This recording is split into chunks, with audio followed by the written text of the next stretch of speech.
who has committed sin because she has lost her husband and the responsibility of the house is on her. Why is this? Why am I committing suicide? Is it the reason that the crops have gone? That reason was enough to die? You knew what I am, how I am brought up, how I have lived my life all these years. Now suddenly, without thinking me, you left me. She is asking, is it fair?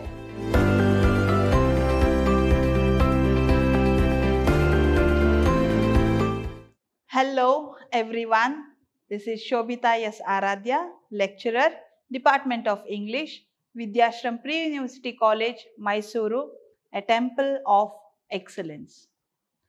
Farmer is the backbone of our country. Who is the backbone of farmer? Question mark. Who is supporting the farmer? Why many farmers are committing suicide in our country? What is the reason behind this devastating condition?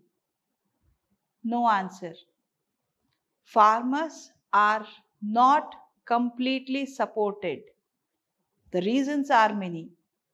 Let us know more about the farmer and his family. If a farmer commits suicide, who is going to support his wife? Who will take care of his children? Can her wife survive? Can she take the responsibility of the family? Yes, today is the poem, The Farmer's Wife. Here we will see what is the condition of a farmer's wife if he commits suicide.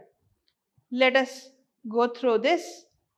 The poet of this poem, The Farmer's Wife, is P. Lalita Kumari and her pen name is Olga.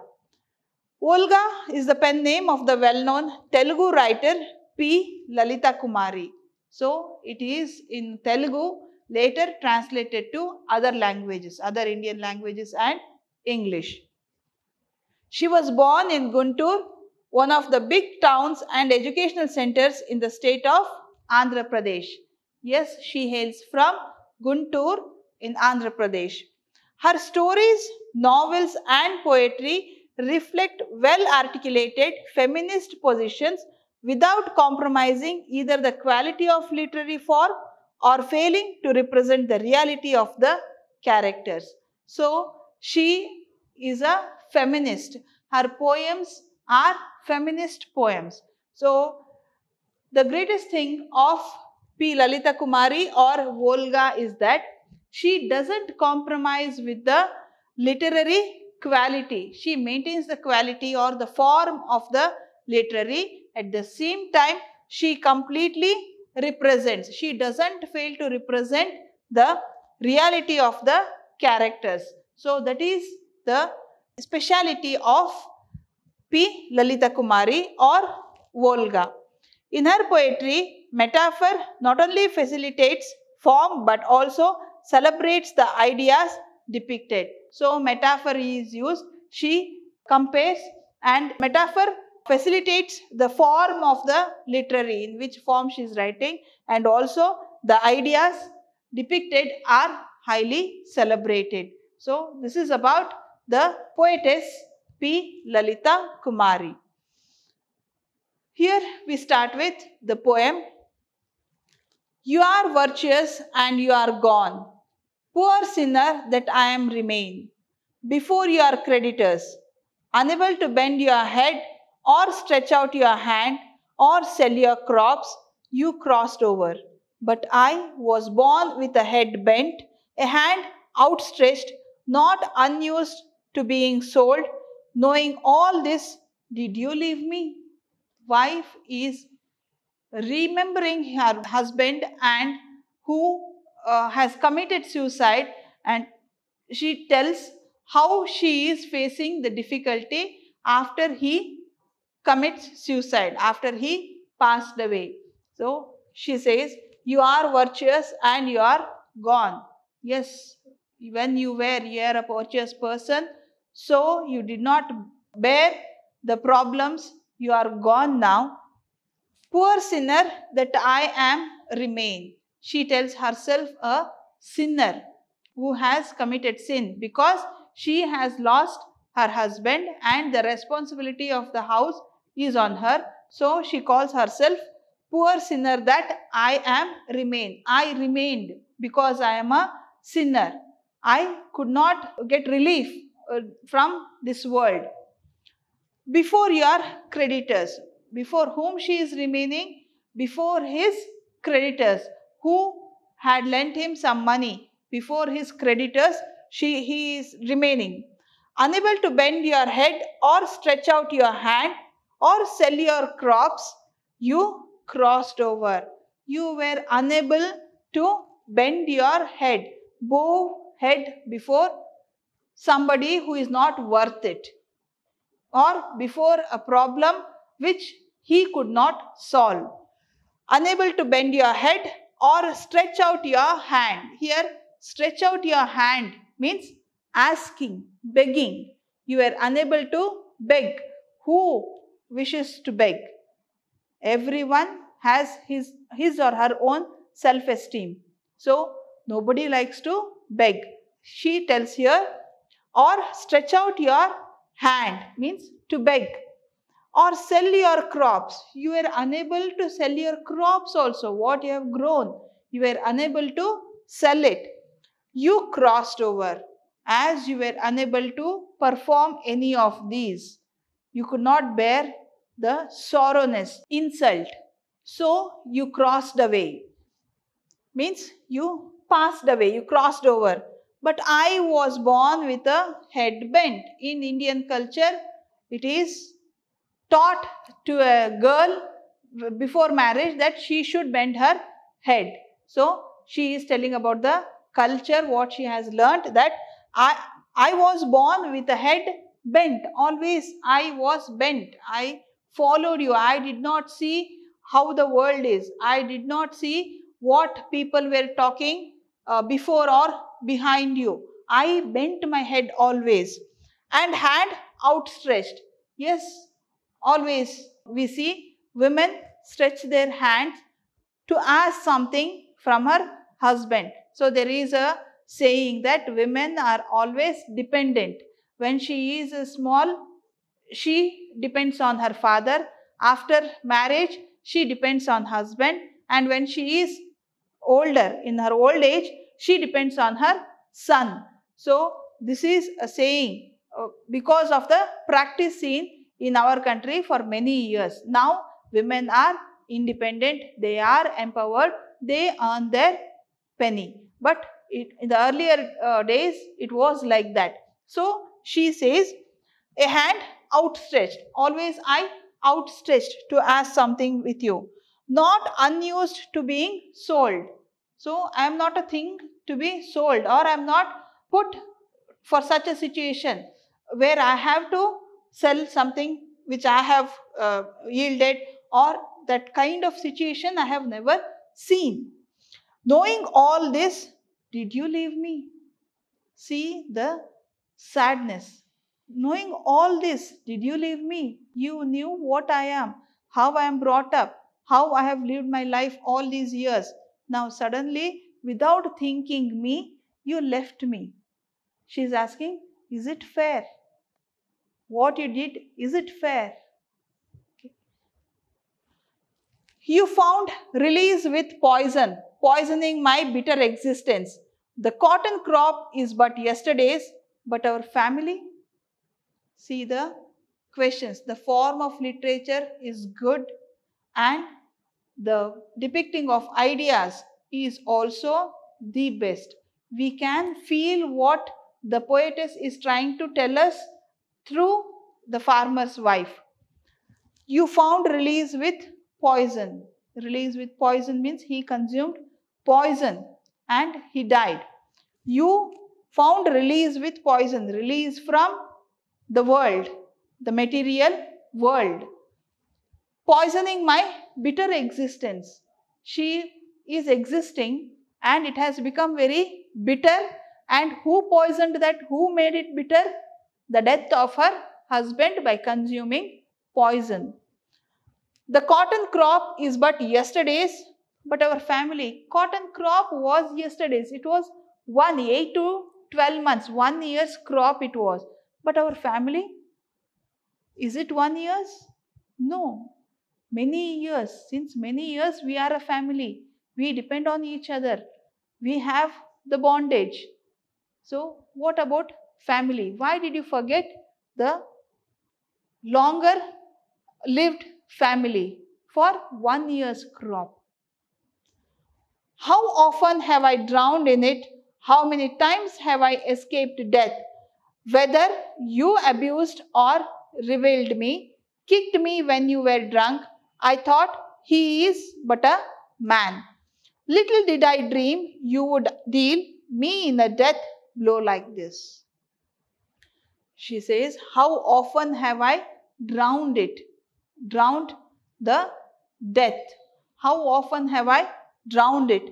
How many times have I escaped death? Many times I have escaped death. When he was drunk and abused and hit her. When her dreams were shattered. So all those times it was her death. But she escaped from death.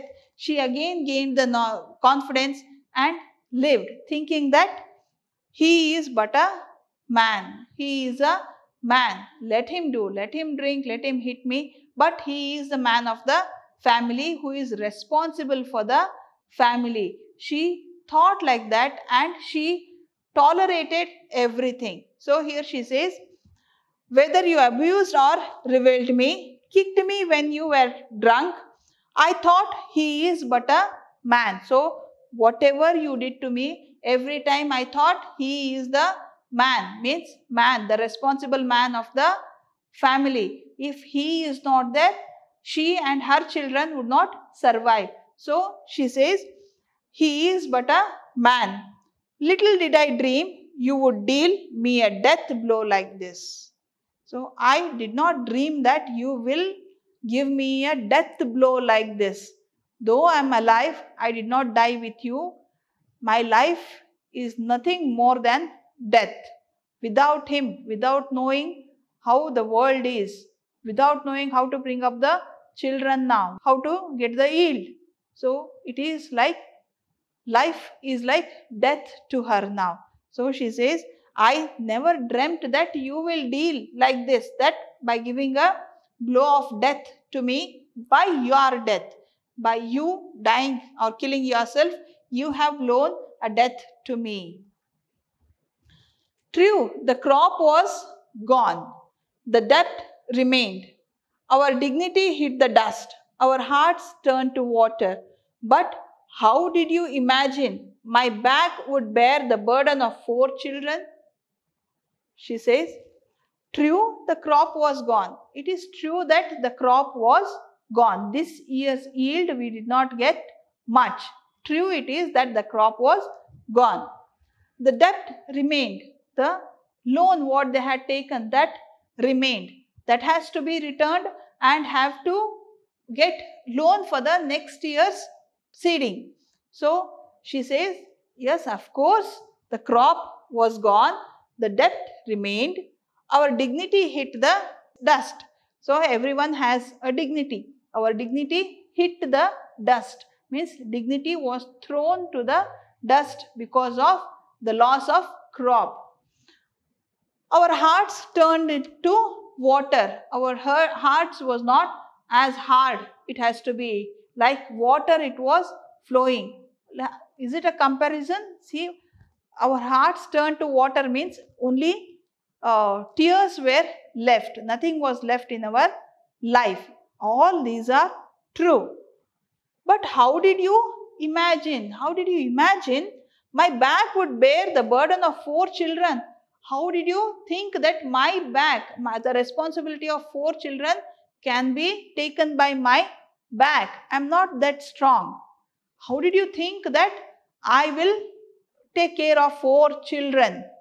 Was it easy when a man, he himself could not do and he commits suicide? Do you think she could do that? But here she is not having any other option. So she questions her husband in this way.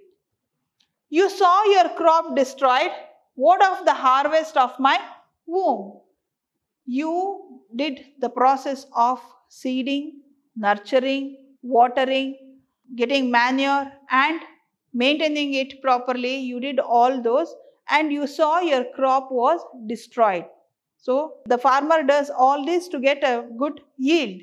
He did not get a good yield, so he was disturbed and he commits suicide. She asks, what of the harvest of my womb?